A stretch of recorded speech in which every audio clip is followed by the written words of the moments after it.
So here is my bio that Stacy generously read for you.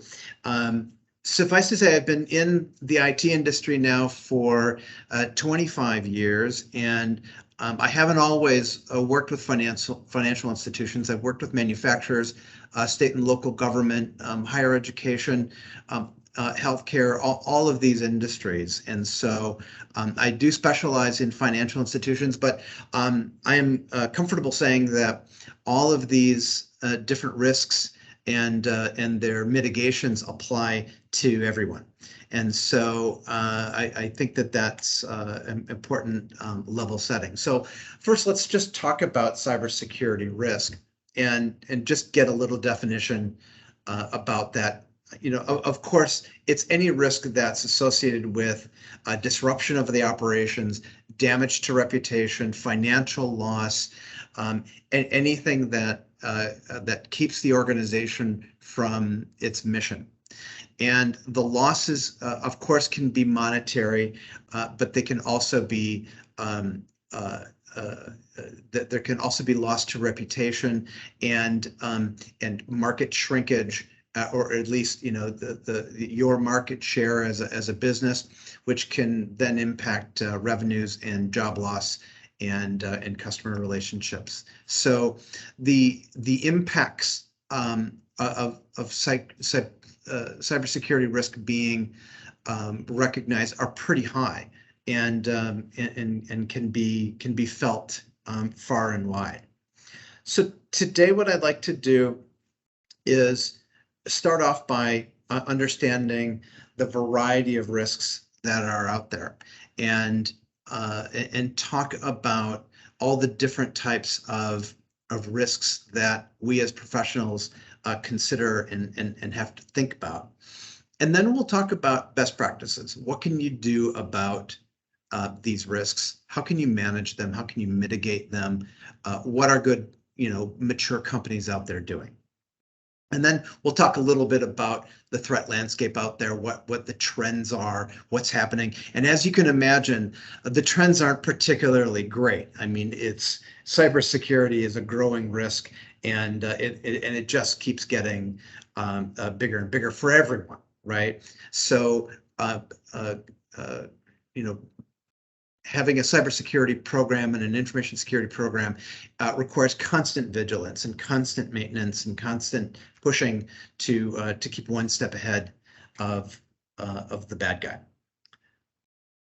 So let's talk about IT and cyber risk. And speaking of bad guys, you know, bad actors are one of a number of risk categories or sources of IT and cyber risk, right? And bad actors can come into multiple flavors, right? You can have bad actors externally and internally. Also, human beings are fallible. They make mistakes, and these mistakes create risk for the organization. And then, as you all are, you know, very familiar with, technology and software, sometimes they fail. Sometimes they don't do what we want and create problems that we don't expect. And then, of course, there's all kinds of uncontrollable events out there. All you have to do is just you know, read the New York Times or watch you know, read the news online to know that there's a lot of crazy things going on out there, both globally, nationally, and even regionally and locally, that could have an impact on cybersecurity and on our data. So so that's how I think about the different sources of risk and threats out there. You can, of course, organize this differently depending on your perspectives or your priorities, but I think it's useful just to say there's bad people out there and stuff happens, and we need to be prepared for all of those things. All right. How are we doing so far, Stacy? Can you hear and see everything okay? Great. All right. So let's talk about bad actors. As we talked about just now, there's bad actors that you know, and there's bad actors that you don't know.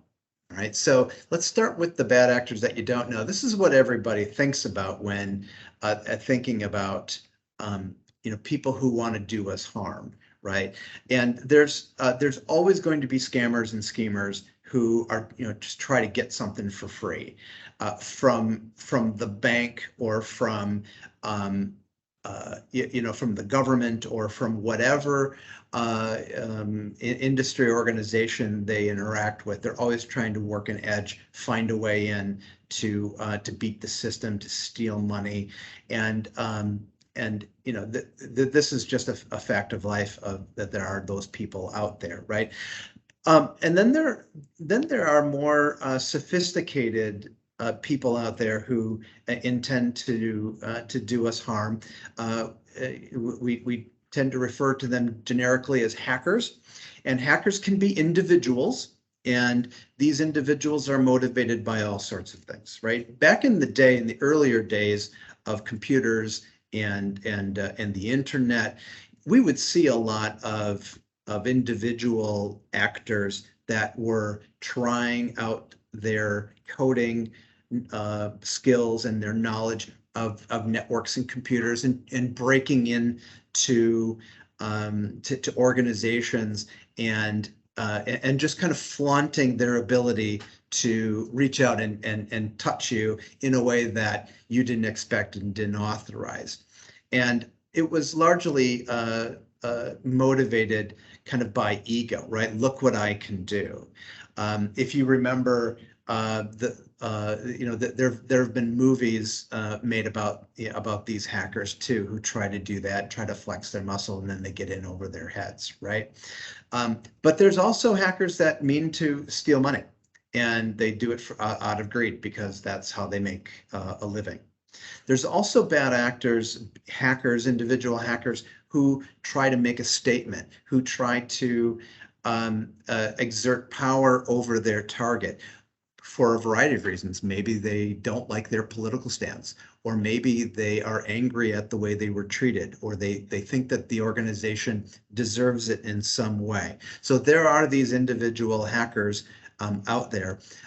What the big trend is now, obviously, is these multi-billion-dollar crime syndicates, right? These are organizations that number in the hundreds, even the thousands, that are in a variety of foreign countries that are hostile to, certainly to America and to other Western countries. But these are not your average computer hackers, right? These are sophisticated organizations, right, that engage in wholesale theft and selling of data, of sensitive information that they can gather out there.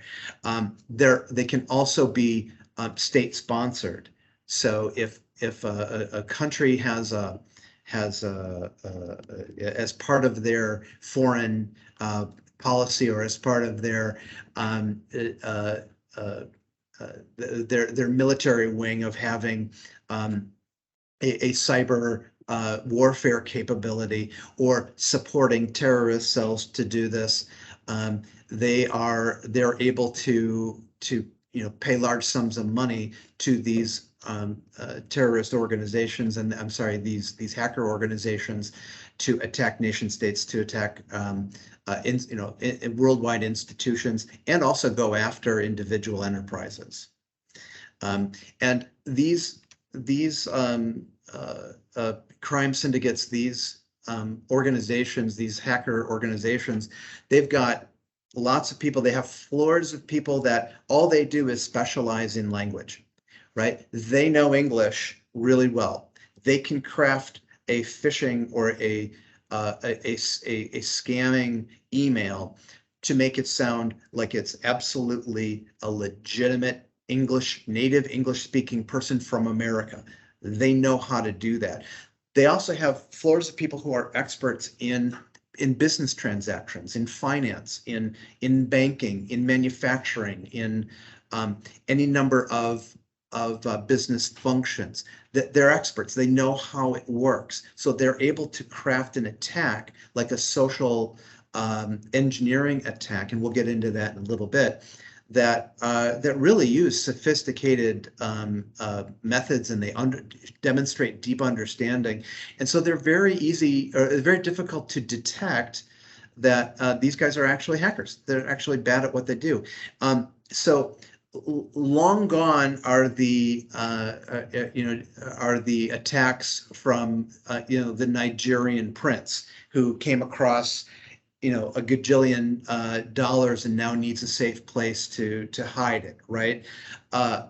Those are attacks of the past, and now they're much more sophisticated, and you really unless you're trained to identify these kinds of tactics, it's very difficult to identify and to understand what's going on.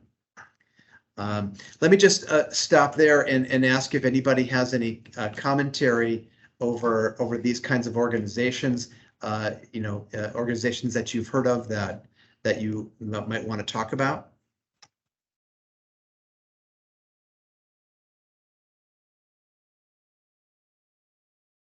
Okay. All right, that's fine. No problem there. So let's continue talking about kind of how these attackers do their work, right? How do they take advantage of us? So they use all manner of attacks that some of which you may be familiar with. There's phishing and spearfishing, website hacking, right? Vishing and smishing, which is always very kind of fun to say. And they'll also do on-site social engineering attacks.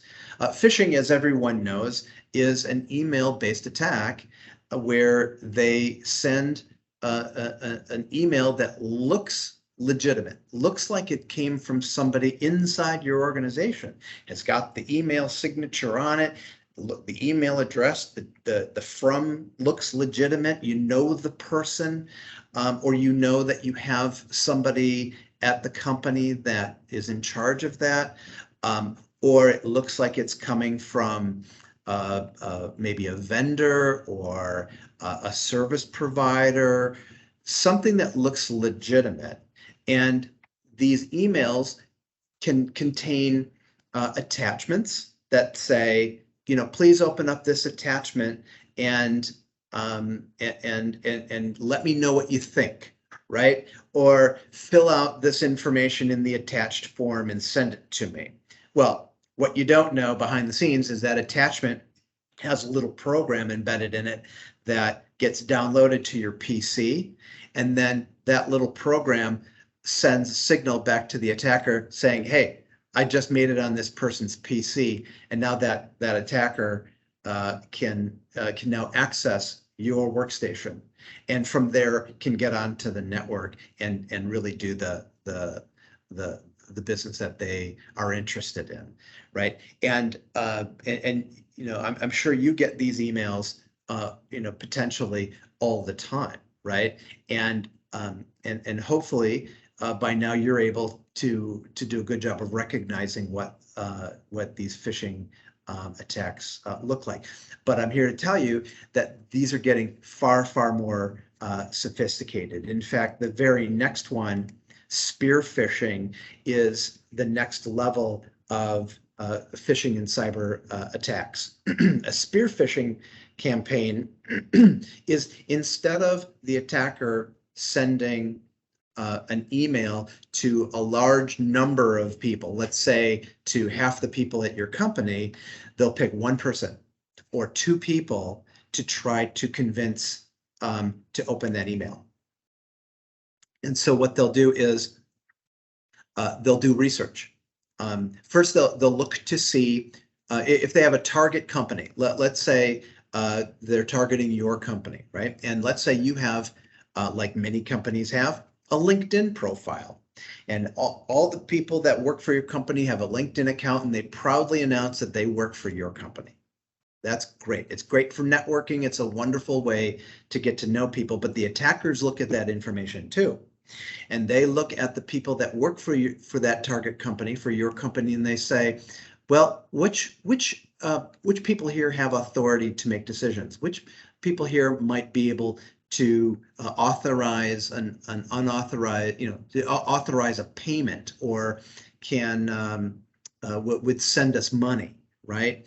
And so what they'll do is they'll research that one person or find a couple of people, and they'll go online and they'll look at your Facebook account. They'll certainly look at your LinkedIn account to find out all the professional activities that you're in. They'll look at your online, they'll look at your Instagram, they'll look at your Facebook and your Twitter account, and find out all of this information about you, what you care about, what are your priorities, what are you involved in, charities, projects, initiatives, all of this type of thing. Now they've got a bunch of information on you that is publicly available. Right? And now they can craft an email that is very seductive because it speaks to very specific things that you're interested in, catches your attention. It seems very personal and inside, right? And then in that email is a link that says, hey, I thought you might be interested in this information out on the website.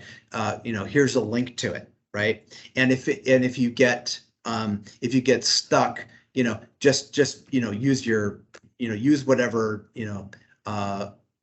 username and email or password that you have for your email account, right? And so if you think it's directed exactly to you and it's legit, you'll go out to that website, you'll enter in your username and your password looking for this information, and now they've got your credentials. And now with those credentials, they can go out to bank accounts, they can go out to your company's email or website and find ways to log in as you. And then once they're on the network, now they're in. Now they can go around. They can steal information. They can deposit viruses and so forth. So spearfishing is a very sophisticated attack, and a lot of it is fueled by information that we innocently share online about what we do and what we're involved in. So just keep that in mind. Any questions about spearfishing? Or any I have a comments? question. Well, go ahead. I'm curious. So I work for CCF in the marketing department, and we post on social media a lot. And I'm just curious about personal accounts like you're talking about, where people are going online and looking at our accounts. Even if you have your settings to privacy, your private, like you don't, like it doesn't matter, correct? Because they're still able to look you up. I mean, like, can you answer that or talk about that a little bit? Sure. I mean, it's anytime you have control over privacy settings, you should exercise that control and just try to limit the amount of information that is that's exposed, right? And this is a trade-off, right? So you put this information online for a variety of reasons and for a variety of benefits, right? And I'm not suggesting that you don't have an online presence at all, because that would be impractical, right? But there is a balance. So you should just exercise caution when putting personal information out there that can be used by a potential cyber hacker, right? And yes, for sure, exercise the use the privacy settings that you have available to you to help that, right? And one specific example that I can think of that maybe some of you have already engaged in is like on Facebook. Have you ever seen those surveys that go around on Facebook that says, what's your favorite meal? What's your favorite animal? What's your favorite, et cetera, et cetera, et cetera, right? And all of these things, just to try to, show what your interests are and share more about you. They're fun, and it's kind of, it's kind of funny and entertaining, right? But you know what? That's perfect, a perfect source of information to social engineer you by a hacker. So, so just be careful about that. Stacy, you have your hand up. I do. So I was recently told that on your work computer and your work email that you shouldn't include specific dates on your out of office, because if somebody should see that, they know that you're not there and you're not in the mix with operations. Have you ever suggested that to any of your clients before, just to keep it in your internal mode for your out of office so your coworkers and peers know what dates you're going to be gone, but externally for your out of office replies to keep it more of a generic response? Yeah, I think that makes sense. I don't know if I've specifically given that advice to a client, but it definitely makes sense. Yeah, for sure, something to consider. Yep, absolutely. Anybody else have any experience with this type of either spear phishing or things that you've read or heard about sharing information online? Anybody respond to those surveys on Facebook maybe 5, 6 years ago, 10, saying all of your favorite things with your friends? Yeah, just something for her to be careful about. That's all. Now, please understand that I am a cybersecurity consultant, and so sharing private information is really is really challenging for me, and so I'm not very fun. And so, but just know that it's a balancing act that you have to play, risk versus benefit. And, okay, David, this is Rebecca. A lot of companies, shut that Facebook off and all of those tools for business, for your employees. So we always in treasury management advise people that, don't allow your employees to go to Facebook when they're at work. And I don't know if you want to speak to that and, limit the sites that they can go to.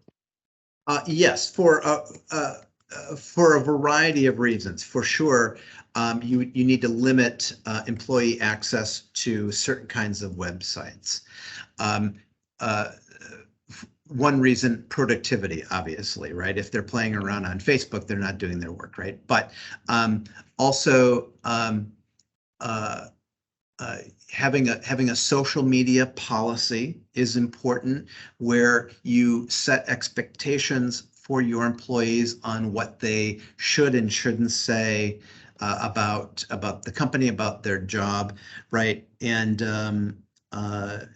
limiting exposure to those kinds of websites is generally a good idea. Now, I understand fully that a lot of companies use social media for marketing purposes, which makes total sense. And so you wouldn't want to limit your marketing people from having access to those sites because that's what they do for a living, right?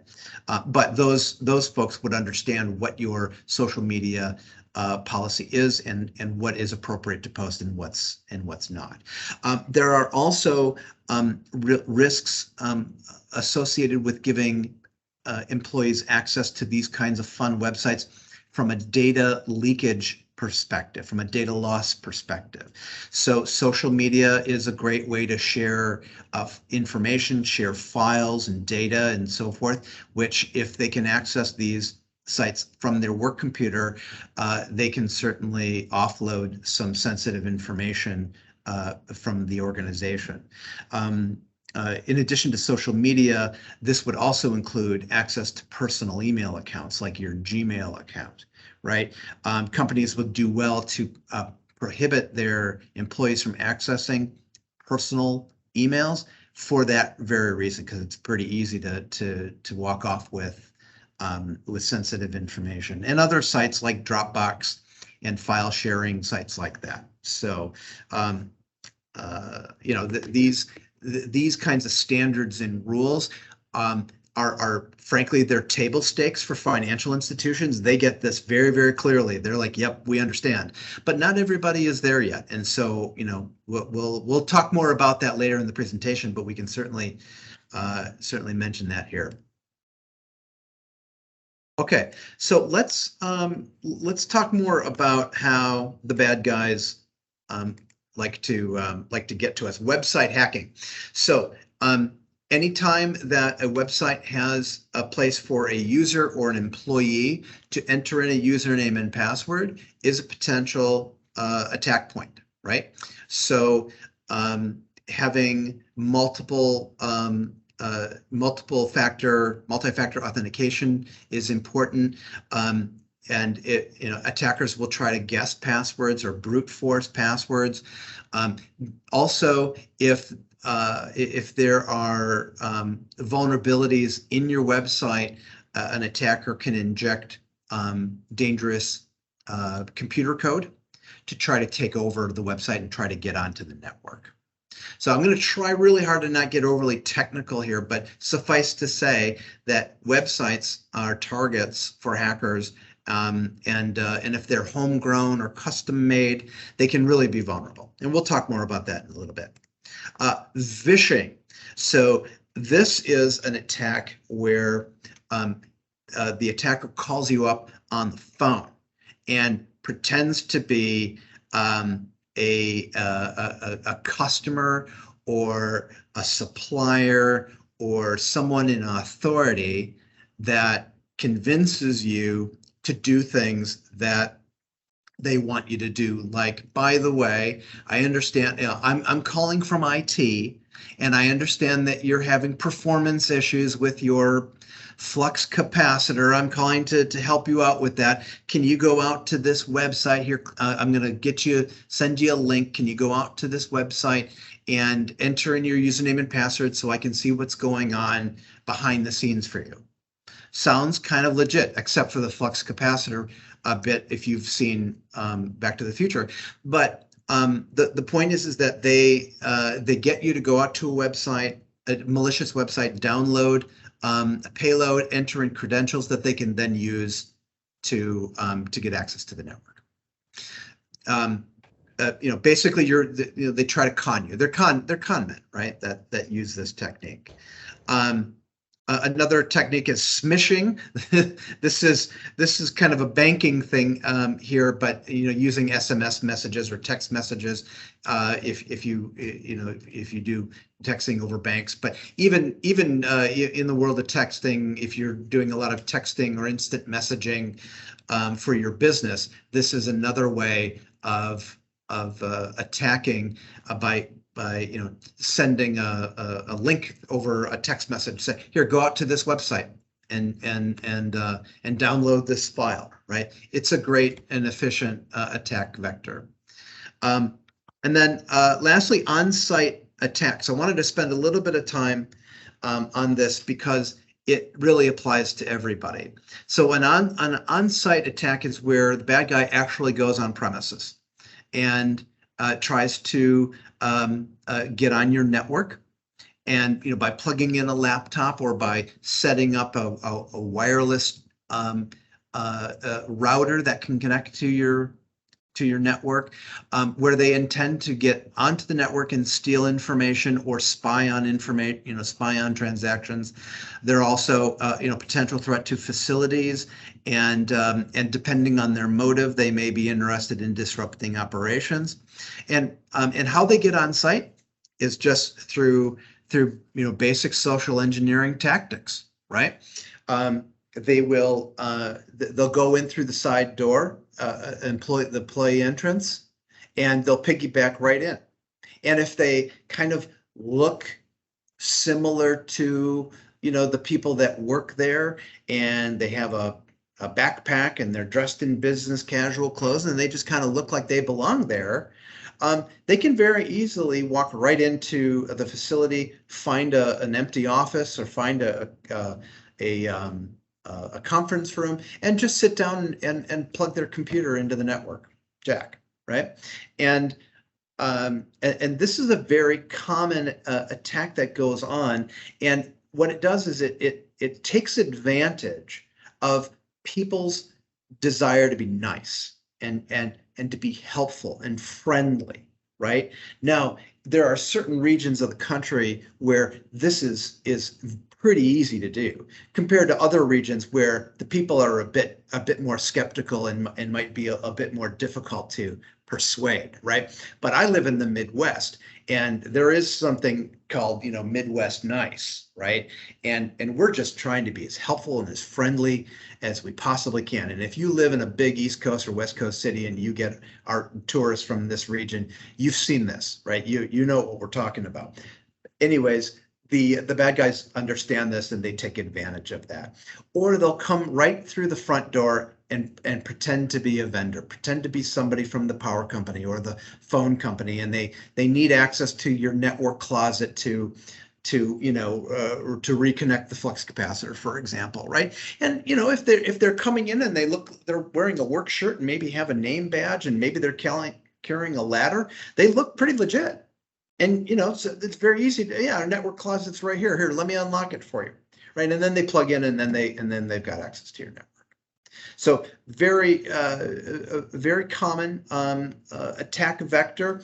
And then after hours, they'll do things like dumpster diving. They'll go through your trash and looking for information that might be sensitive, account numbers or social security numbers or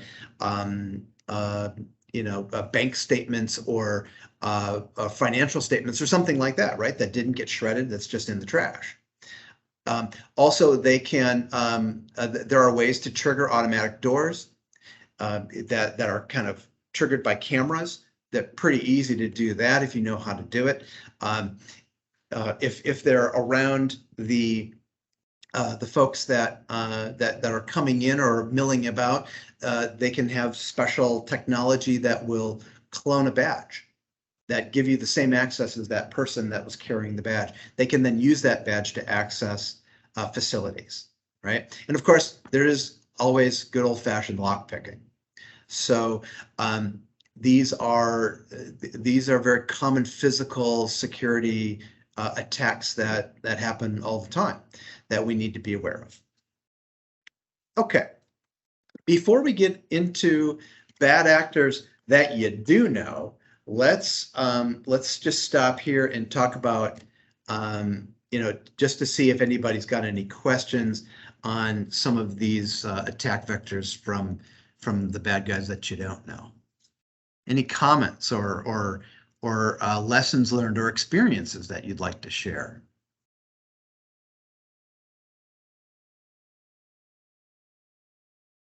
And I'll remind you, you're all on mute. So if you're talking, you can go off mute and share whatever you want to share.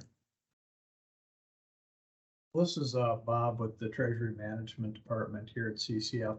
One thing that we're seeing that needs special mention, obviously, is the emails going to employees, getting those individuals that are responsible for doing ACH transactions with instructions to send money out, obviously to individuals that appear to be a vendor, but they're really not. Another one that we've seen a couple times, sending money to reloadable debit cards that are cleaned out before we can try to get the money back. So those are some of the things that I would kind of specifically mention that we are seeing right now. Mm-hmm. Yep, those are real threats. Those are real threats, and in a little bit we're going to get into controls and best practices that will help to mitigate those risks. So thanks for sharing. Anybody else have any examples of these kinds of attacks and risks? Okay, that's cool. Okay, so we talked about bad actors that you don't know. What about bad actors that you do know, right? This is where we get into the business of fraud, right? The bad actors that you do know are your coworkers. Sometimes they're people that you know, that you've known for a long time, that you trust, that you have a really good working relationship with, and you would never know that they're actually under a lot of personal and financial pressure due to any number of reasons, right? Maybe they had to file bankruptcy, or maybe they,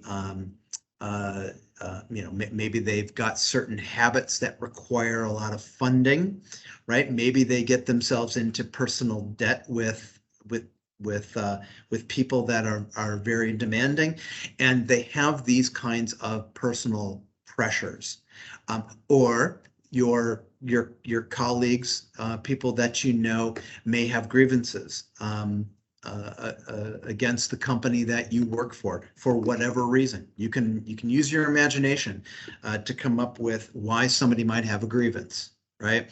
And these motivations are one part of what we call the fraud triangle, right? And these insiders, these people that work for the company, also have access because they're employees. They've got access to data and sensitive information that can be used and harvested, and it can be sold to get money, right?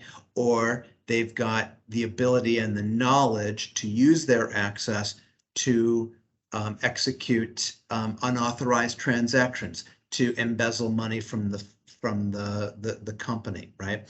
I have worked, consulted clients after these kinds of cases. For example, one case involved higher education. The person was in charge of the purchasing department and the P card program, and this person was responsible for issuing P cards to the people in the purchasing team so that they can go out and get supplies and odds and ends within a certain limit for the institution.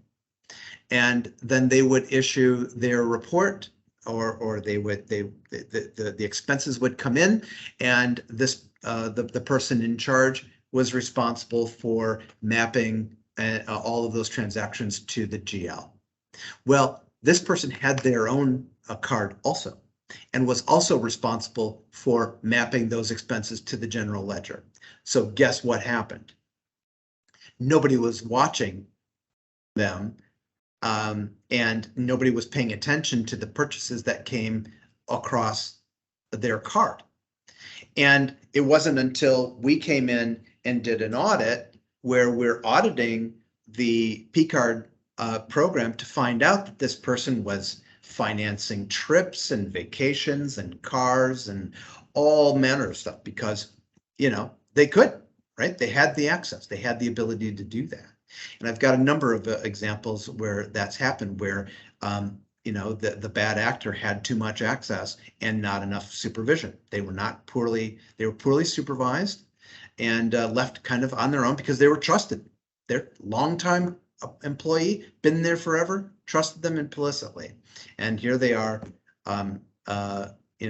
extracting money out of the company, right? So, these are people that have the motivation for whatever reason that we just discussed. They have the opportunity because they have the access and they have the knowledge and they know how to do it, and they have the ability to rationalize their activity. Right. So this can come in the form of, well, look, I haven't had a raise in 3 years. The company owes me.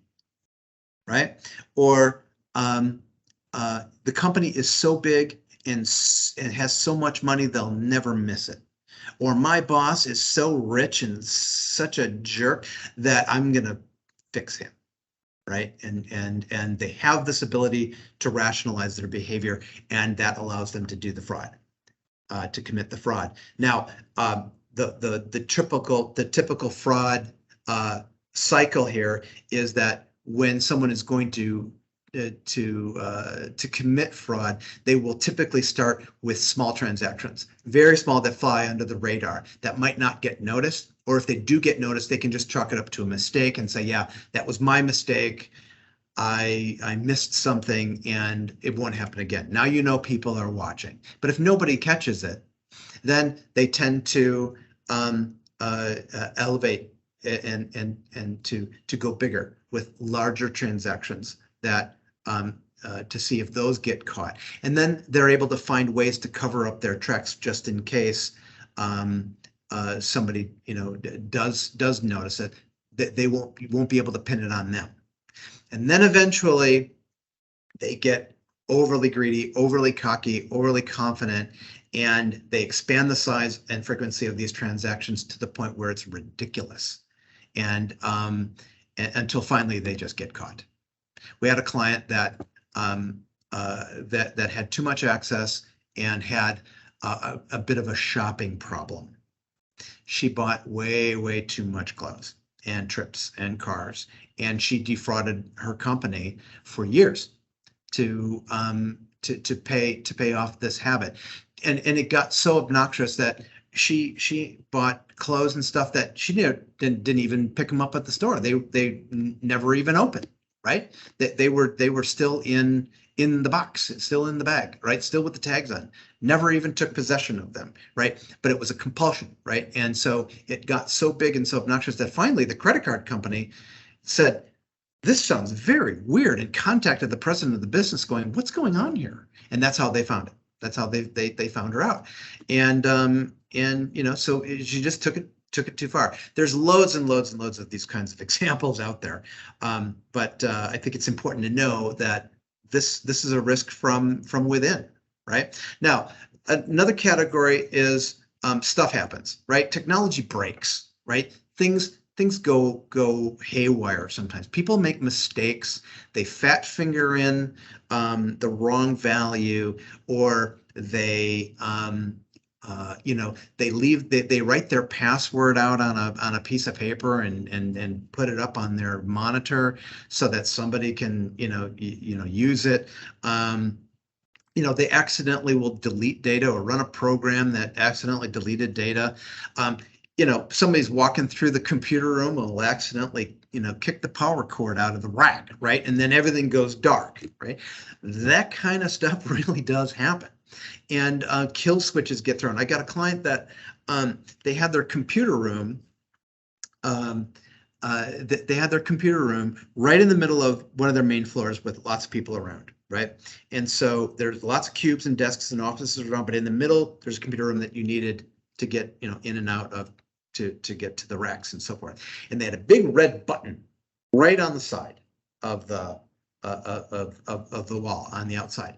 And on one particular day, they were running a fire drill. And somebody thought it was a good idea to go and push the button because they thought it was a fire alarm. So they went up and they pushed the red button. First of all, never push a red button. I mean, that should go without saying, right? But they went and pushed the red button and the whole data center went dark. And everything shut off, right?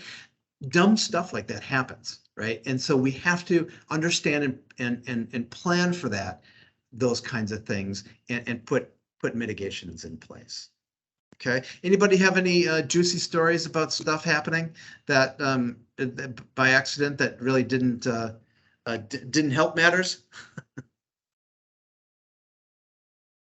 I've got loads of stories.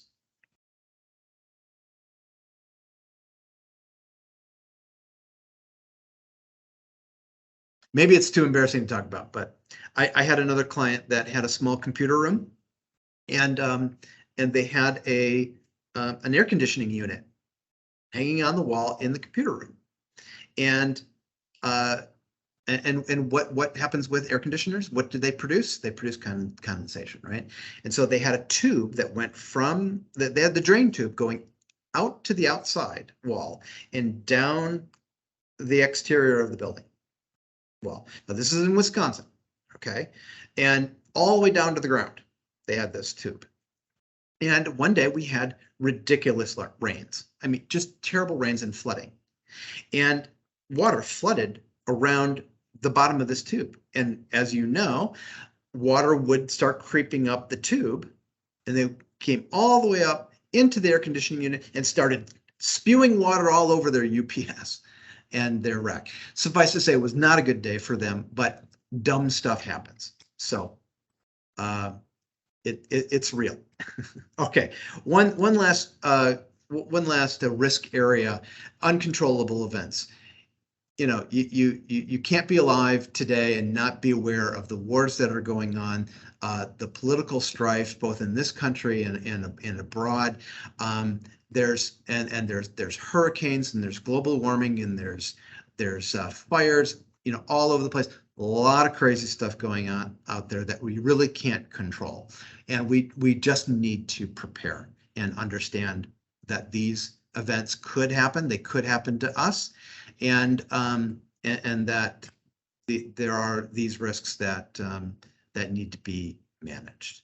Okay, so that is that's the end of my discussion on risk areas. I hope everybody isn't too depressed or too scared to even like turn on their computer. Sometimes when I give this talk, people are like, yeah, I'm just going to crawl under my desk and not touch the computer ever again. But does anybody have any questions or commentary on the risk side of this equation? Because we're going to get into controls and best practices here in a minute.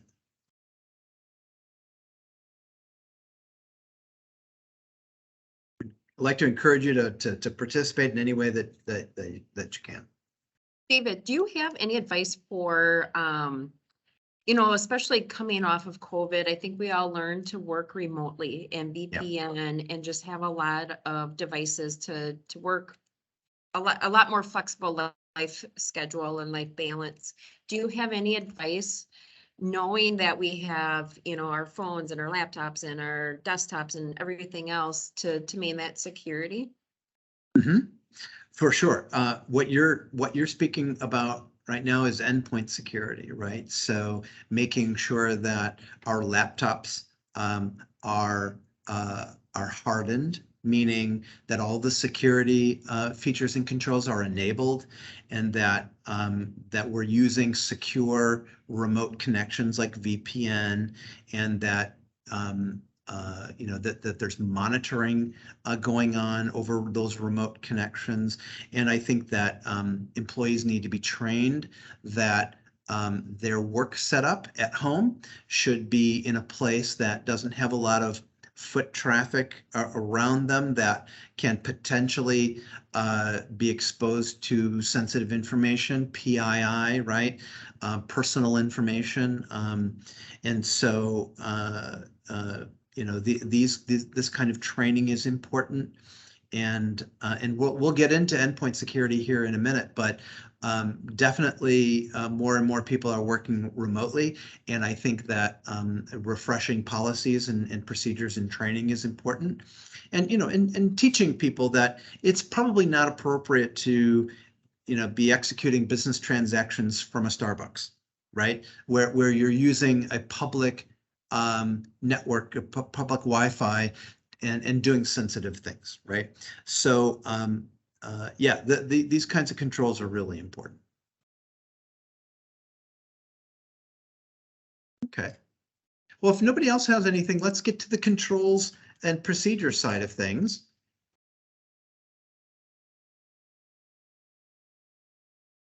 So here's some best practices here. Okay. First of all, there's no silver bullet or single solution for information security. Information security, cybersecurity is achieved with layers and layers of controls. And these are really, really necessary for everybody that's on the call, for your organization to maintain security over your operations and your data. You have to have multiple layers. The first, and you can define layers in different ways. I think this is an easy way to explain the nature of these kinds of controls. First of all, governance. This means there's somebody in charge that cares about this stuff, that is able to set the rules, enforce the rules, and do all of the management and administrative activities that are required to secure the environment and the operation. Layer 2 is understanding what your risks really are. We just went through a whole list of them, all right? Whole list of potential threats and risks. And it's your job to understand, okay, not all of those really are all that pertinent to us. Which ones are pertinent, and which ones do we really have to care about? That's called a risk assessment, right? And then based on the results of that risk assessment, standing up all the controls and mitigations that are possible for you to manage those risks. And these controls come in a variety of ways, both technical, manual, operational, and even training and understanding is a control activity.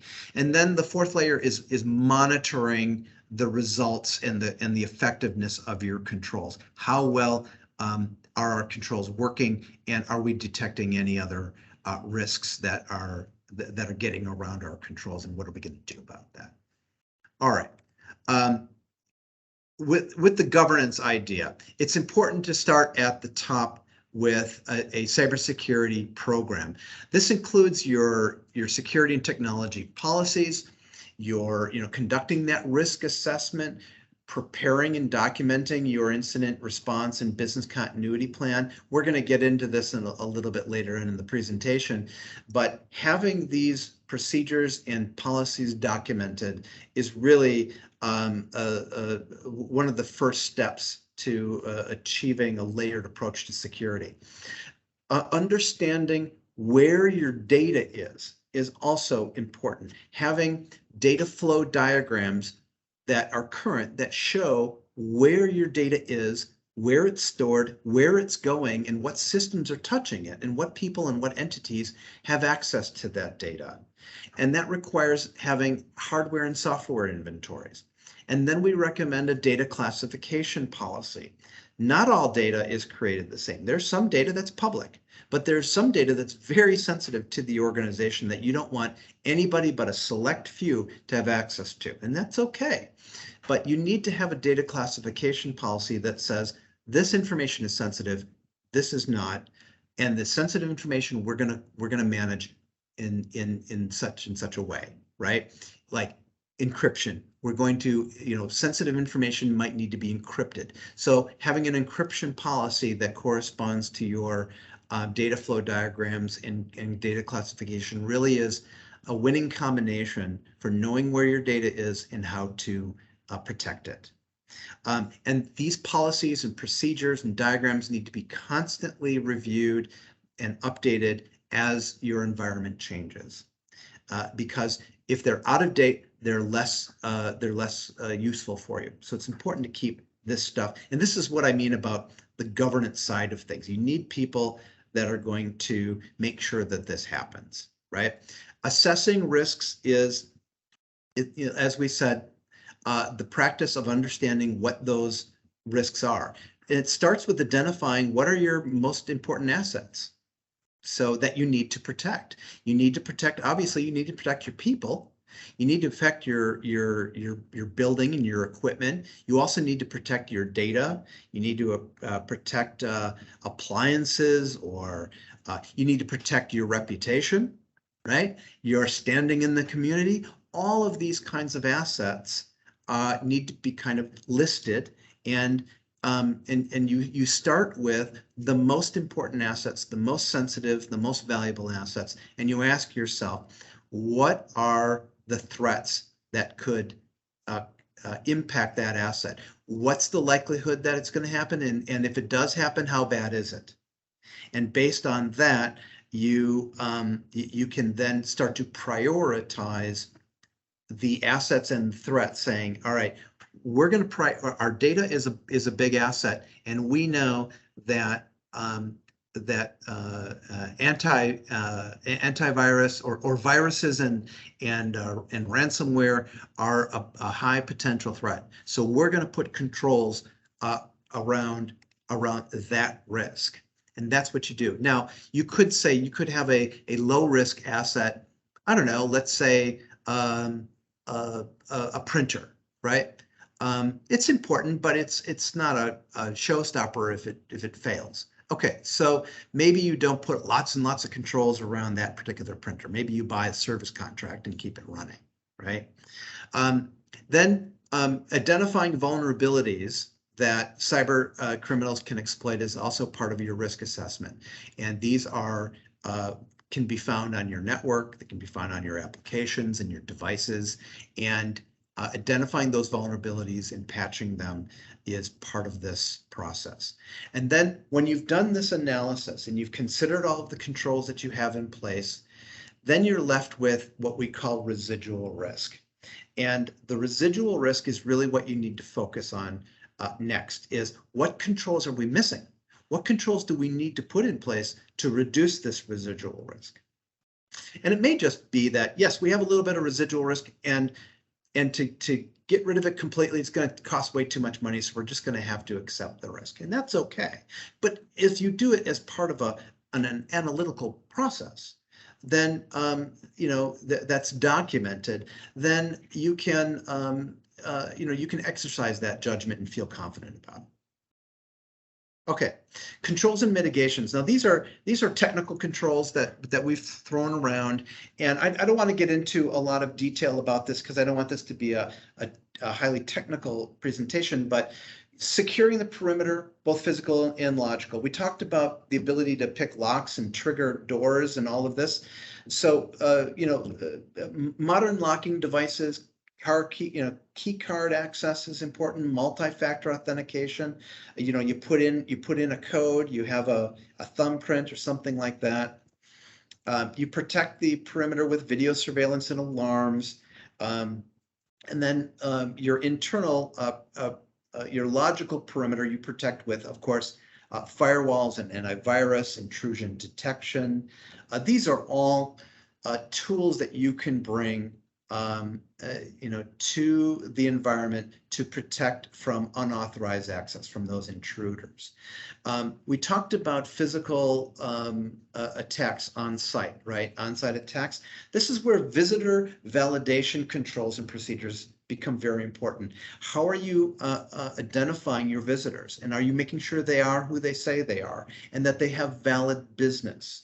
And are you making sure that they're properly supervised and observed while they're on site? Okay. Other security tools that are important, technical ones, are network segmentation. So this just means putting up walls in between different parts of your network so that if an attacker gets through on an employee's laptop, they get access to what that employee has access to. But that employee can't go to everywhere on the network and do everything because you've got walls set up. So that attacker is only limited to this bit over here. If you have no network segmentation, then they can go anywhere they want. So something to consider. Also securing those public-facing applications and websites. We talked about that. Conducting vulnerability scans and making sure that everything is patched to its highest level so that attackers can't exploit those weaknesses. And getting to the question earlier about endpoints like laptops and mobile phones, iPads and these types of appliances, right? You apply hardening standards to all of those and make sure those standards are reviewed and updated and applied on a regular basis, right? It takes a lot of diligence to make sure these devices are secure. And encrypting hard drives. So your laptops should be encrypted. Your phones should be encrypted if they can contain sensitive information. So that is those are the general technical kinds of security controls. They get into much more detail in much higher volumes, but suffice to say that if you recognize these terms and these words, you understand the context that they fit in, and you can also go and talk to your IT person and say, hey, I took this seminar and learned all about this stuff. Do we have this stuff in place? Let's have a conversation. I want to focus a little bit more on data administration because ultimately cybersecurity is about protecting that data because that data can be used for a variety of reasons, a variety of ways that are unauthorized. All sensitive data should be encrypted, whether it's at risk or at rest or in transit. So if you're not encrypting your data, you're at risk for theft. You need to back up your important business data on a regular basis, and you need to store these copies of the backups in a in a medium that is what we call immutable. In other words, it can't be changed. So for example, a couple of examples are backing up to what's called an air-gapped drive. In other words, it's like an old-fashioned tape, right? You back it up to tape and you pull the tape out, and there's air between the tape and the network and the computer, right? There's no communication to the tape or to the drive. You can't get to the data. It's protected, right? There's also technology out there that have drives that once you write to them, you can't change them. You can't alter them. You can't encrypt them. So these are techniques that are used to protect yourself against ransomware. And we talked a little bit about being careful to not to avoid risks of data loss, right? Data leakage, portable storage devices, thumb drives. Thumb drives can be like a terabyte, can hold like a terabyte of data. That's a lot of data. And for some of the companies that are on this call, that's all of your data. If all of your data can be put on a thumb drive and then taken out of the computer and then accidentally left in the backseat of a taxi, that's a real problem. So there are mitigations that you can put in place to limit the use of these devices, limit the access to storage devices, and so forth.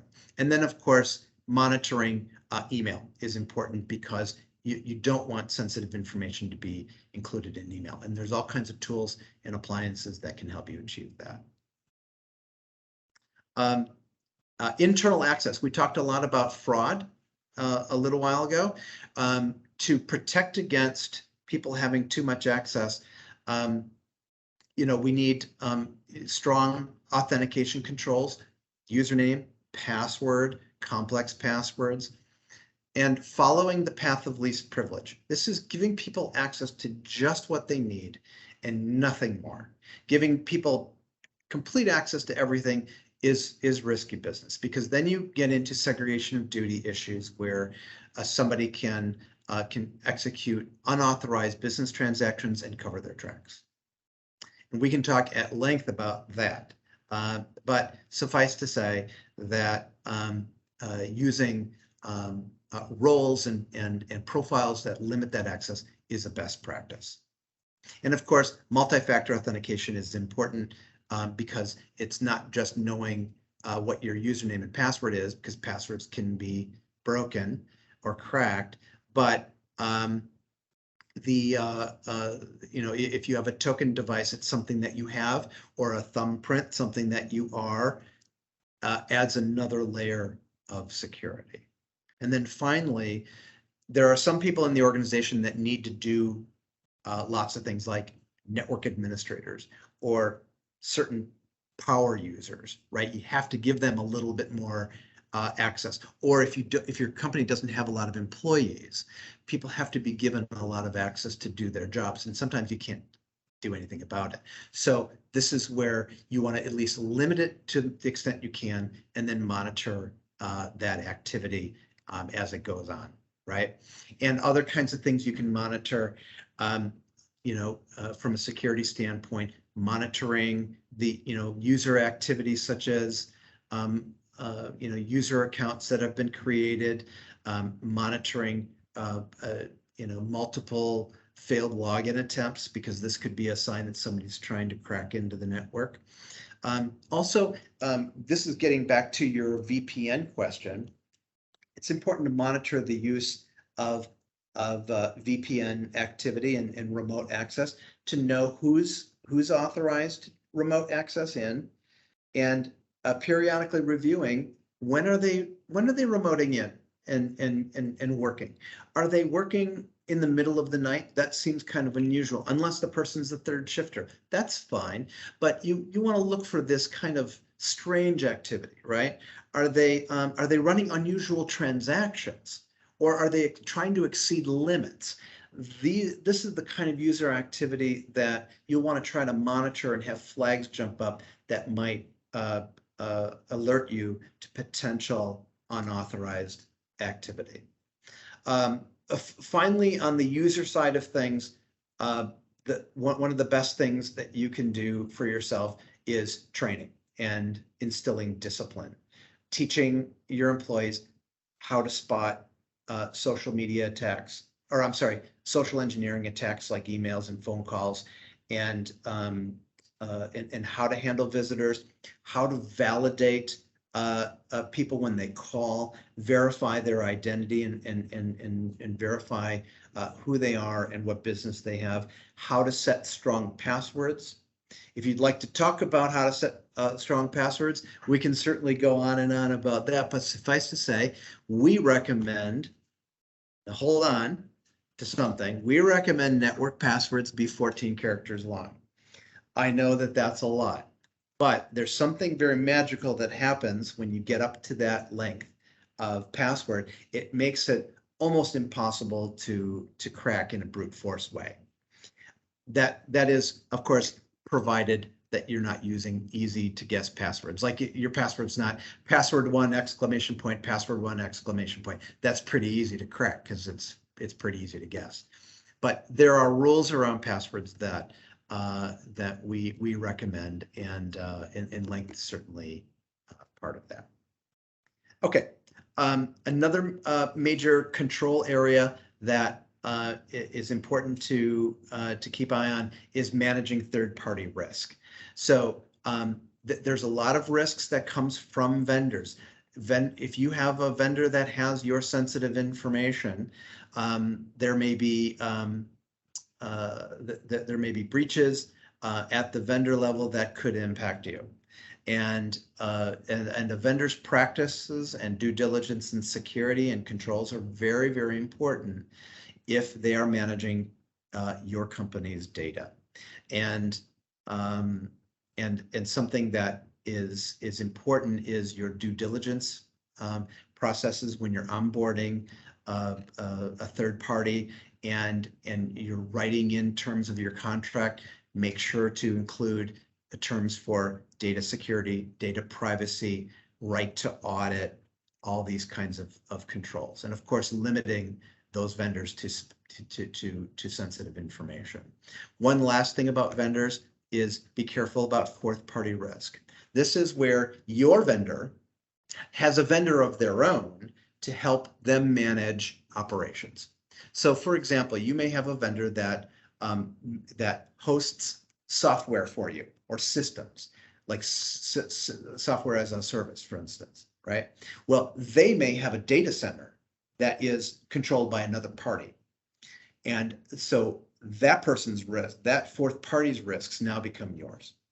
So make sure in your contracting that you understand what fourth parties are being used. All right.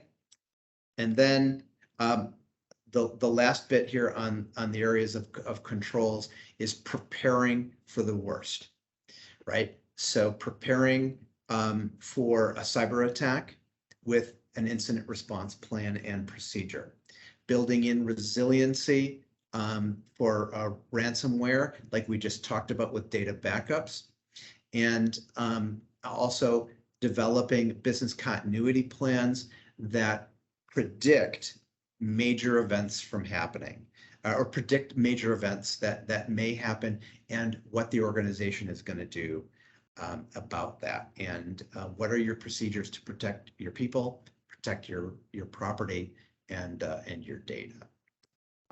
And then when you have these procedures, test them, run through tabletop tests, right? Have have somebody come in and facilitate an exercise where you can actually test your ability to recover from system outages and so forth.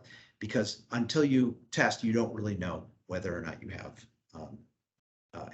that capability. And purple teams are a good example of where you hire someone to pretend to be a bad guy that attacks you, and then together you work to you work on your company's readiness and their resiliency.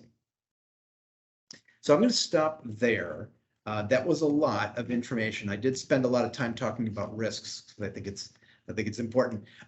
But we went through a variety of several different categories of controls and procedures that we recommend. I think Stacy, we're coming up to 15 minutes left. At this point, I'll stop and just ask if anybody has any questions for me or any other topics that they want to discuss. Then Stacy and Rebecca, does it make sense to have you kind of take over the presentation from here and talk about the things that you have in mind? Yes. Absolutely. Yeah. Does anybody have any any questions or commentary?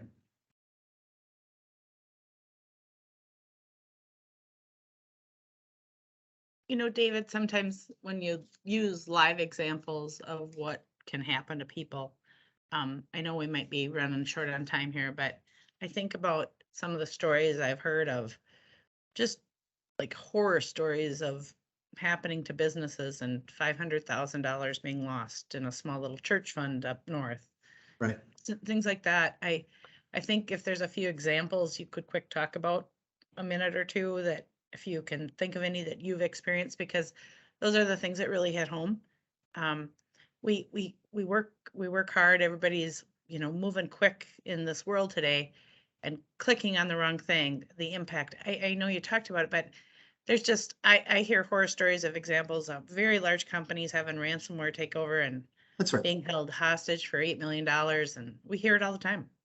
Yeah, that's right. And ransomware is a leading threat and is growing.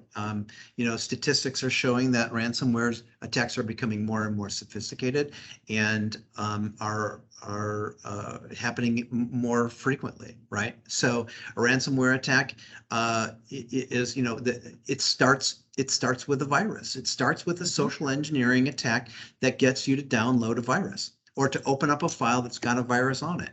And then that virus goes through your network, and the sophisticated ones now, they look for your data backups first, and then they encrypt those backups, and then they encrypt your computers, right? And then they demand money to decrypt and to free up this data so that you can continue on with your business. And it really puts the business in a tough position. We've noticed that the number of companies that are paying the ransom is going down because the attackers are going after smaller and smaller organizations because they've gone after the real big ones and they've paid for it. Like FBI, international law enforcement has really cracked down and made it very difficult for them to do that. And so now they're going after smaller organizations who aren't paying, right? That they're just not they're just not paying it and suffering the consequences, right? Or finding a way around it, right? But yeah, ransomwares are definitely real threats, right? And there's other things like companies or attackers sending emails that look legitimate, right? There's no indication that it's phishing, right? Because you're taught to hover over the email account, right, to see if it's a weird, right? But it could look perfectly legit. It's at this point that the employee needs to stop, take a beat, read what's being asked of them to do, and then ask themselves, is this something that I would normally be required to do? Am I really responsible for writing a check and sending it to someplace? No, I don't think so, right? Am I really, do I really want to go out to a website that I don't trust? No, I probably shouldn't do that, right? But these kinds of social engineering attacks are very real, right? I don't know if I'm getting to the kinds of things that you're talking about, but we have clients who contact us every day that have data breaches and they get hacked and their systems get compromised or their websites get taken over, right? And we have a forensics team that will help investigate what's going on and help to restore and recover data and things like that. So yeah, this is not a this is not an imaginary or hypothetical situations happening all the time, and it's big business. In fact, the hacking and cyber crime industry is so big, it's attracting its own venture capitalists. So there is money to be made in this, if you can believe it. So again, not to scare people, just to, just to inform you that this is real stuff, and that you need to protect yourself, and you do it through layers. You do it by implementing, many of these kinds of layers. David, it's Christine. I've I'd also experienced- recommend that, you talk to your insurance companies too. I think it's huge to have businesses have that partnership with their insurance company to make sure that they are covered under cyber or ransomware attacks. A good partner for them to have. That's right.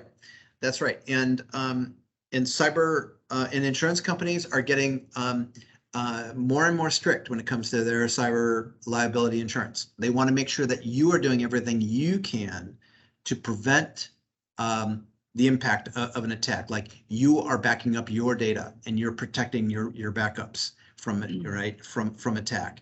And if you're not, yeah, they'll sell you insurance, but it's going to be really, really expensive, right? So it is a partnership, Christine, and where that conversation needs to happen. For sure.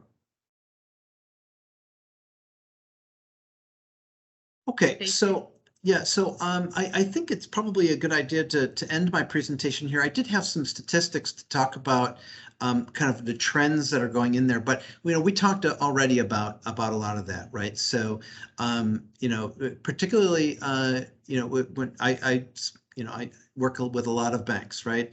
And the risks on banks are very high, right? I mean, banks are under a tremendous amount of pressure from cyber crime, and it's necessary for banks to implement these kinds of controls and provisions. And I work a lot with CCF and with other institutions, and see the investment made in these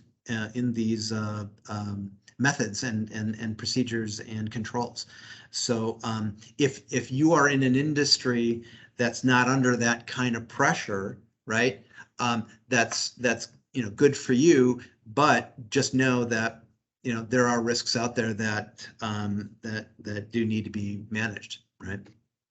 So yeah, the statistics are not pleasant. So it's just getting more and more dangerous out there, and it just requires constant vigilance and more investment and dedication to implementing control and risk management methods. So I think I'll just I'll end there and give you guys an opportunity to kind of wrap things up and talk about what you wanted to do. Well, thank you. What really stuck with me is when you said threats that could impact your assets. I mean, you just don't think about the simplest email could completely wipe away everything you've worked so hard for. I was with a customer and witnessed a takeover. It was like nothing I've ever seen before. It's the bells, the whistles, the flashing, the red lights. It was really something that I had never experienced before. So thank you for touching on all of that. We just have a short piece to pull it all together and just illustrate what's happening in our footprint, what we're seeing in Wisconsin, Minnesota, and just kind of pull it together from your high level view. So I am going to share my screen here. Just a second.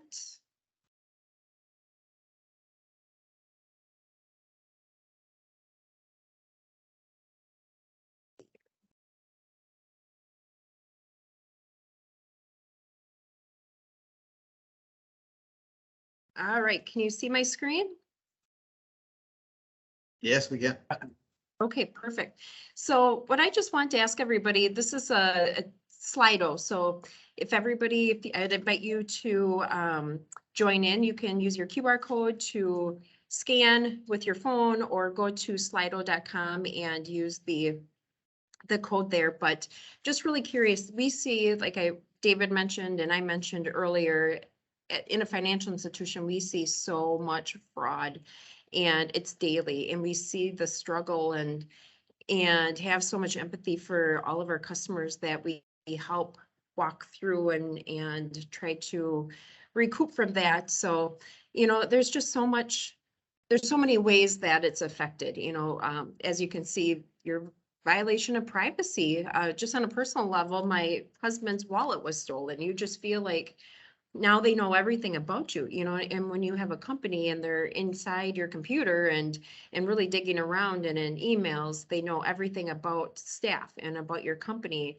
The time that it takes to recoup from any fraud that you have, the trust, if it's internal, like David was saying, the fraudsters that you know, you had trust for that person and you gave them so much of your life and everything around it. Can be your reputation, as David alluded to, and your business. So there's really a lot that goes along with fraud. And it's not just, your money that's in danger, but a lot of other things that go around from it. So just some things to think about. So there's your assets that you were talking about, David. Something that we're seeing right now, the biggest fraud we're seeing is mail interception. And it's just been really rampant lately where our customers' checks, they're putting checks in the mail and they're getting intercepted through the mailing system and the checks being washed. And either they are cashing that same check or they're using it as a template to fabricate other checks. And then it's just, it goes rampant. So it's gotten to a level where there was actually a piece on Good Morning America displaying the process that it's taking and the fraud that's happening. So I'm just going to show a real small clip. It is depicted towards consumer, but as you will see, it relates to the business side too. So I'm just going to quickly show this here. And hopefully you can hear it.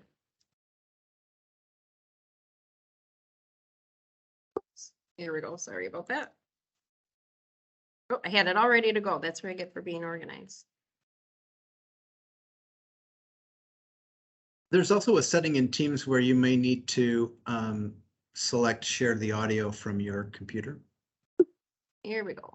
Hang on. Sorry about this.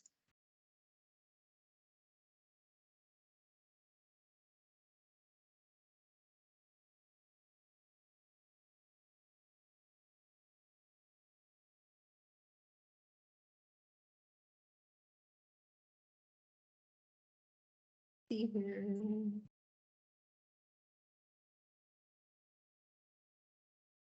I'm thinking you might have to stop sharing and then reshare with audio. Thank you. All right, let me just.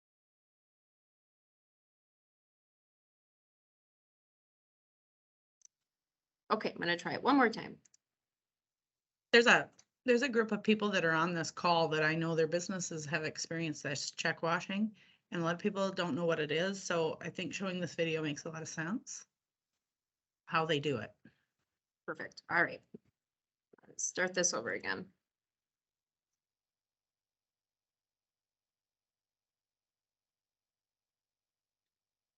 Application for federal student loan debt. Oh my gosh, you guys, I'm so sorry. And now we're going to turn to an alert for people hoping to take advantage. Well, I'm really screwing this up. Let me start over one more time here. Let me go right for my slide.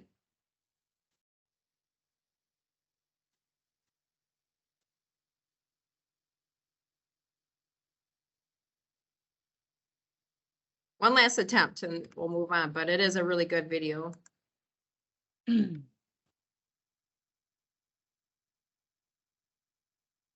America, the future belongs to everyone. So we built the Ford Escape for everyone. With second row sliding seats and an 8-inch touchscreen, it's built for America. Ford Escape. Drive one today. Now to a new warning about how thieves are stealing money. It's called check washing, and some victims have seen their bank accounts drained, their identities stolen. Whit Johnson is here to tell us how it works. Good morning, Whit. George, good morning. This is when a thief gets a hold of one of your checks, washes it clean, and then changes the amount. For example, that simple birthday check to a family member for $50 could become $5,000. These cases are on the rise with devastating results. This morning, a new warning about check washing, a scam where criminals steal checks from the mail, remove the ink, then forge the info to cash in on your money. During the last 2 years or so, we witnessing this increase in the amount of stolen mail that we are experiencing here in the United States. The United States Postal Inspection Service says they recover more than $1 billion in counterfeit checks and money orders every year. And according to the U.S. Treasury Department, this year there's been more than 370,000 reported cases of suspicious check activity, including those linked to check washing, up from about 96,000 in 2014. 58-year-old Ohio resident Flora Patton, who first spoke with our Toledo affiliate WTVG, says back in August she dropped her mortgage check into a mailbox right in front of her local post office. But just days later, when she tried to pay another bill, she discovered her account was wiped out. And I opened my account and it was a zero balance. I'm like, oh my God. She says a call to the credit union confirmed her check, seen here, had been washed. Everything was changed. The date, my name, everything that I put on the check was totally different. And it was a little over $6,000. It was shocking. It was scary, jaw dropping. Luckily, Patton's fraud protection kicked in and she was able to get her money back. Cashing the check is just the beginning of a way more sophisticated type of crime folks are working on. Once they have your identity, then they can start using it. We are seeing this occurring more and more. So here are some top ways to protect yourself. If you plan on sending an envelope with a check, take it directly inside the post office to drop it in the mail so it's more secure. Or deposit your outgoing mail into one of those blue collection boxes and make sure it's before the last pickup so it's not just sitting there for longer than it needs to be. Also, retrieve mail frequently. Never leave it in your mailbox overnight. And if you become a victim of check washing, immediately report it to your bank account so that they can add increased protection. Guys? All great tips there. I didn't, I thought about, because I have a home in Connecticut and sometimes I will use the mailbox out. You put the flag up. I never thought about not putting my bills in there. I never heard of this. Oh my gosh. But then when they said even in the mailbox, even in a mailbox, how they can reach in possibly and take it out. But those are all great suggestions and helping us out with. Thank you. So as you can see, it's happening all over. And it's scary because it's And now we're going to turn to an happening. alert for people hoping to take advantage of student loan forgiveness. Some scammers may be looking to take advantage. All right. Sorry about that. So it's happening all over. So again, this is something that it made the national news, and we're seeing it here in our footprint. We're having customers that are experiencing it. So again, you put checks in the mail, you're mailing it out to your vendors for payments. Somebody's intercepting it and they are then washing it, making it out to themselves and using it to their advantage. So here is an example of two checks. So one of them was an illegitimate check that was cashed. It was the customer did it, and it is the real check. Another check is the fabricated check. So they took the one out of the mailbox, they used it as a template to create these fake checks. Then they started cashing the checks. But as you can see, they look very, very similar, so much that when presented to a financial institution, they're being cashed, and they're so good at it. They're making a business out of it and they're making a living out of it. So can you identify which one is the fraudulent check? There are a few different differences in them, but overall it looks really legitimate. So I'm going to give you just another couple of seconds to decide which one that you think is the fake one.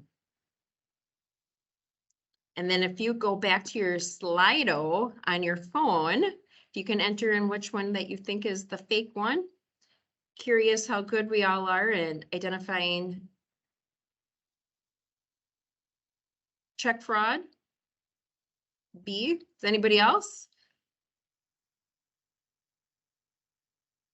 The answer is actually A. A is the fake checks. So as you can see on the bottom one, there's the squares in the corner. That's not on the top one. The sticker next to where the endorsement is, that's a little bit different. Some of the font is a little bit different. So as you can see, it's really hard to identify fake checks. They are just that good at it. Sometimes you can feel it by the thickness of the check, the paper quality, but when presented, you can see how challenging it is. So they are good. So 66% of fraud right now is check fraud. And once they have your check, they now have your account number and your routing number. You've been exposed. And it's really easy to have ACH fraud, which is even more scarier because, I mean, that goes so quickly. So if you do experience check fraud or ACH fraud, report it immediately. There's different situations that can occur. So you want to make sure to call your bank right away and let us get on top of it. The sooner that we can start disputing it and fighting to get those funds back for you, the better. The longer, and as the days go by, there's going to get to a point where it's really difficult for us to get those funds back for you. So a question that we ask is, what dollar amount would really interrupt your operations and your business? And so you really want to, again, be preventative. That's what we're all about, is having preventative measures in place rather than reactive, going after those dollars. So when we meet with our customers, we go over the protocol that David had talked about, having a multi-factor authenticator. So when you're online, it's even harder for somebody to try to duplicate you as a user. Having the security in place, so having your computers up to date, having the firewalls, just those things that are so important that we do every day, but sometimes they can get pushed down to low priority because we're just so busy in our operations. Also having dual control. So the fraudsters that we know internally, they know too much about our business. They know too much about the operations. But if we separated duties, it's really hard for one person to have fraud occur. There's also something called positive pay that we offer here at CCF. And really it's a gatekeeper of debits coming from your account. And there's 3 different types of positive pay that we offer. One protects against your checks. So you tell the bank which check number you wrote out, the dollar amount that you wrote it out for, and the date that you wrote it out on. And as those checks clear, if they don't meet that criteria, we stop it. We block it before those funds leave. And it gives you an opportunity to identify, is it a check that maybe the uploaded information was a typo, or is it truly a fraudulent check? So it gives you an opportunity to be preventative before those funds come out of your account. We also have what's called ACH positive pay. So it's going to watch ACHs coming out of your account. You have an opportunity to set up filters and blockers. So you're going to tell the bank which vendors that you're going to allow to deduct from your account, and you can even put parameters on there for dollar amounts. If an ACH debit occurs, that guard's going to be there, that ACH positive pay guard's going to be there to stop it if it doesn't meet those parameters. And then again, you can work with us before those funds leave your account to either allow them to pass through or to stop it before they go out. So no cash lost.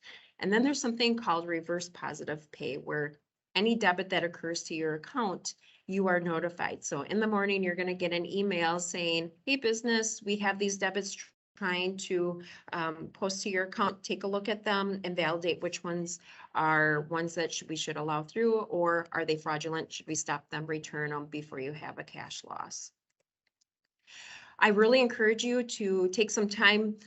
We've gone a little over, so I won't go into too much detail, but on our website, we do have a whole resource of videos, tutorials on identity theft and on the positive pay. So if you are interested in adding these measures to protect your funds on your account before they are lost, I invite you to go in and watch the video. It's really informative. It illustrates really, really well how the program works, how the product works to protect your dollars.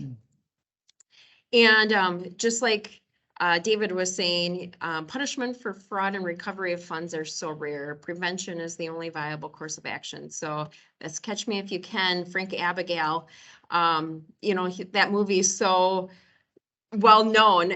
He puts it out there, now he's helping companies be preventative and stop it before it happens. So really it's about prevention and not being reactive. So if you have any questions, please contact any of the CCF Treasury Management team, or I know David would be really interested in helping answer any questions that you might have about your operations or organization as a whole too. So I'm going to stop sharing my screen now and open it back up if anybody wants to chime in and or has any questions or stories. I think we could probably all on the financial side write a book of all the stories that we hear, unfortunately. But again, we learn from each other. We can all help learn from each other's experiences. And we talked about more on the technical side, but if you have any tips and tricks to protect yourselves or anything that you found that's beneficial in your organization, we invite you to share. I would like to just talk a little bit about check positive pay and ACH positive pay. As a business today, I can't even really ever think why you wouldn't have it. And yes, there's a fee to it, but one loss, you'll recover that. It's like an insurance policy. I feel that, yes, it takes an extra step when you're doing and paying your bills, uploading a check file. Once you start to do that, it just becomes like clockwork. It's very simple. It's a lot of people are like, oh, I don't have time for that because we're very busy.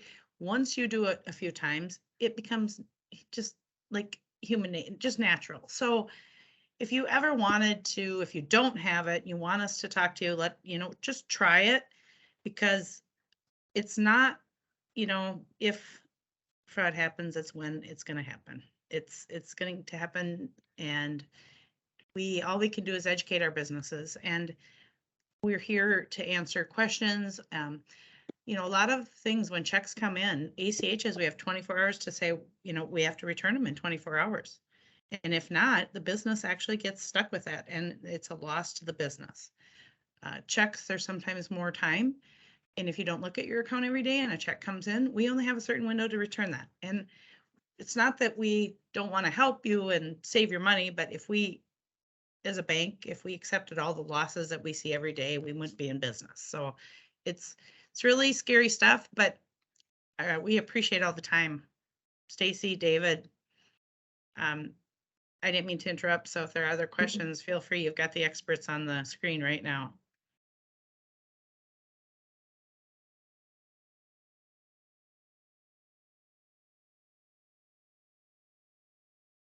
Well, I invite you to reach out. David, if anybody needs David's contact information, please feel free to email me and I would be happy to share that. And, sometimes those one-on-one conversations are really good too, especially if you have maybe something more specific or more private you'd like to discuss. He's a really good resource and works with a wide range of companies and has he's seen a lot, as he's mentioned. So please feel free to reach out to him or to us. Again, all those measures that we talked about, if you could take one thing from today and implement it, you're doing yourself a lot of good in your company, a lot of good. So I guess we will leave it at that unless anybody has anything else they'd like to share. And I'm happy to hang on here until the last person has gone. So. All right.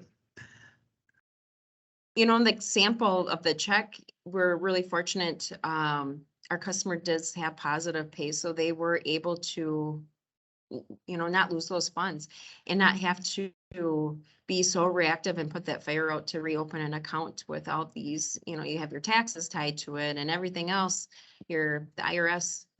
It's a lot of work to change over a checking account. So to have that leeway to have protection and still be able to function, that's really a priceless tool.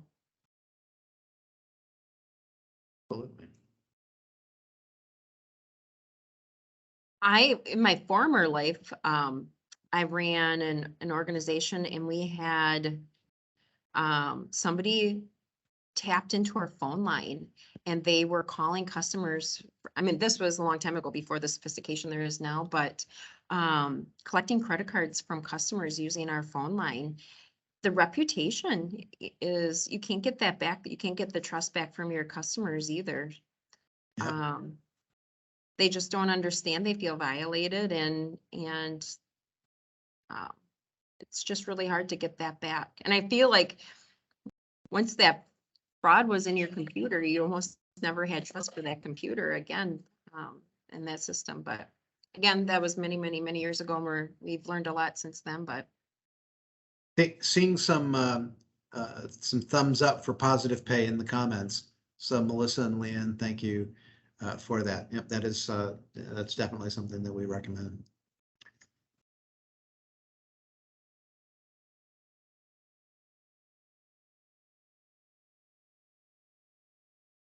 Anybody have any specific questions about the controls that we discussed?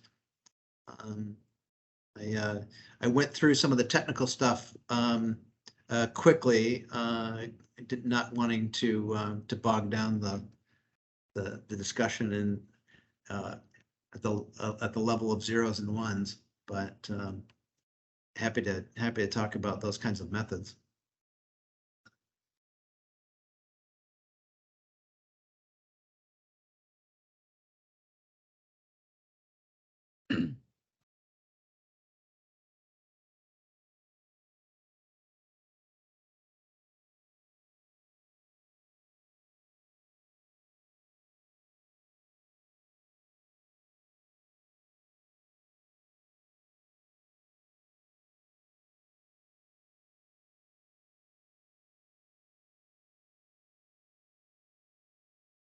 A lot of success stories that we have for positive pay, that's for sure.